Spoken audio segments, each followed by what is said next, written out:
অনেকেই গান করেন, কিন্তু সবার গান মানুষের অন্তরে গেঁথে যায় না। সঞ্জু রাঠোরের গান শুধু শোনা হয় না, তা হয়ে ওঠে এক একটা আন্দোলন। তার গান মানেই ইনস্টাগ্রাম, ফেসবুক আর ইউটিউব রিলসে ইনফ্লুয়েন্সারদের নাচের ঝলক আর মিলিয়ন মিলিয়ন ভিউ। যদিও তার শুরুটা হয়েছিল মারাঠি সঙ্গীত দিয়ে, তবে সঞ্জু রাঠোর নামটা এখন আর কেবল মহারাষ্ট্র বা মারাঠি সঙ্গীতের ভেতর সীমাবদ্ধ নেই। খুব অল্প বয়সে তিনি এমনভাবে নিজের গান দিয়ে আলোড়ন তুলেছেন যে আজকের দিনে তার জনপ্রিয়তা ভারত ছাড়িয়ে বিদেশ পর্যন্ত ছড়িয়ে গেছে। গ্রাম থেকে শহর, শহর থেকে বৈশ্বিক প্ল্যাটফর্ম, এই যাত্রাটা তার জীবনে একেবারেই সহজ ছিল না, বরং এক একটা মোড় ছিল চ্যালেঞ্জে ভরা। আবার সেই চ্যালেঞ্জ জয় করার গল্পেই তৈরি হয়েছে তার বর্তমান পরিচিতি। 1998 সালের 24 নভেম্বর মহারাষ্ট্রের জলগাঁও জেলার ছোট্ট গ্রাম ধানওয়ারে জন্ম তার। গ্রামটায় তখন ইন্টারনেট তো দূরের কথা, ভালোভাবে বিদ্যুতের সুবিধাও ছিল না। চারপাশে মাত্র 50টা ঘর, আর জীবনের গতি ছিল সম্পূর্ণ সরল। তার পরিবারেও কারো সঙ্গে সঙ্গীতের সম্পর্ক ছিল না, তাই ছোটবেলায় গান গাওয়ার স্বপ্নটা কারো কাছে তেমন গুরুত্ব পায়নি। কিন্তু গ্রাম্য সংস্কৃতি, বাঞ্জারা সম্প্রদায়ের লোকসঙ্গীত আর চারপাশের মানুষের ভাষা ও জীবনধারা অজান্তেই তার ভেতরে জমতে থাকে। স্কুল কলেজে নিয়ম মাফিক পড়াশোনা করেছেন ঠিকই, কিন্তু মন টিকত না বইয়ের পাতায়। ভর্তি হয়েছিলেন মেকানিক্যাল ইঞ্জিনিয়ারিং এ, কিন্তু ধীরে ধীরে বুঝতে পারলেন জীবনের মূল টান তাকে টেনে নিচ্ছে সঙ্গীতের দিকে।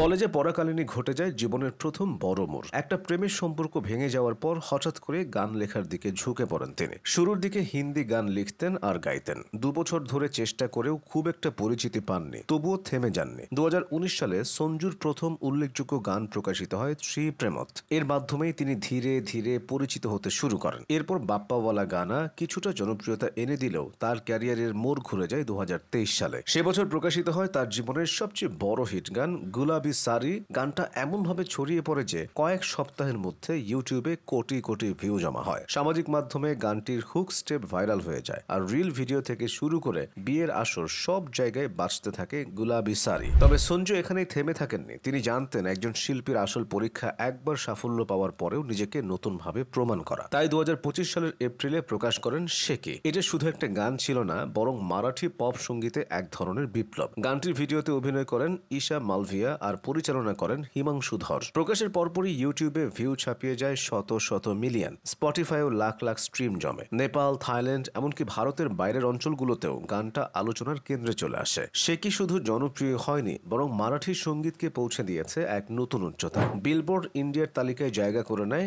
ইউটিউবের গ্লোবাল টপ চার্টে ওঠে শীর্ষে। সবচেয়ে বড় কথা, গানের আউট্রোতে জি স্পার্ক ব্যবহার করেছিলেন পুরনো এক বাঞ্জারা লোকগানের অংশ, যেটা নারী কণ্ঠের মতো করে সাজানো হয়েছিল। এই টুকরোই গানটিকে দিয়েছে অন্যরকম অনুভূতি। শেকির বাইরে আরো অনেক কাজ করেছেন তিনি। কালীবিদি, বুলেটওয়ালি, ঝুমকা, মুখরা, একটার পর একটা গান তরুণদের কাছে পৌঁছে দিয়েছে তাকে। প্রতিটা কাজেই তিনি চেষ্টা করেছেন নতুন কিছু করার। তার ইউটিউব চ্যানেল এখন মিলিয়ন মিলিয়ন সাবস্ক্রাইবারে ভরা, যেখানে নিয়মিত প্রকাশ করেন নিজের গান ও ভিডিও। 2025 সালে মুম্বাইয়ের ক্র্যাটেক্স লাইভ কনসার্টে তিনি মঞ্চ কাঁপিয়েছেন, যেখানে লোকসঙ্গীত, র্যাপ আর ইডিএম মিলিয়ে দিয়েছেন একসঙ্গে। দর্শকের প্রতিক্রিয়া প্রমাণ করেছে তিনি শুধু স্টুডিও নয়, লাইভ পারফরমেন্সেও সমান শক্তিশালী। তাই আজ তিনি শুধু একজন গায়ক নন, বরং এক অনুপ্রেরণা, যিনি প্রমাণ করেছেন মারাঠি পপ সঙ্গীত বৈশ্বিক পরিসরে গৌরবের সঙ্গে মাথা উঁচু করে দাঁড়াতে পারে।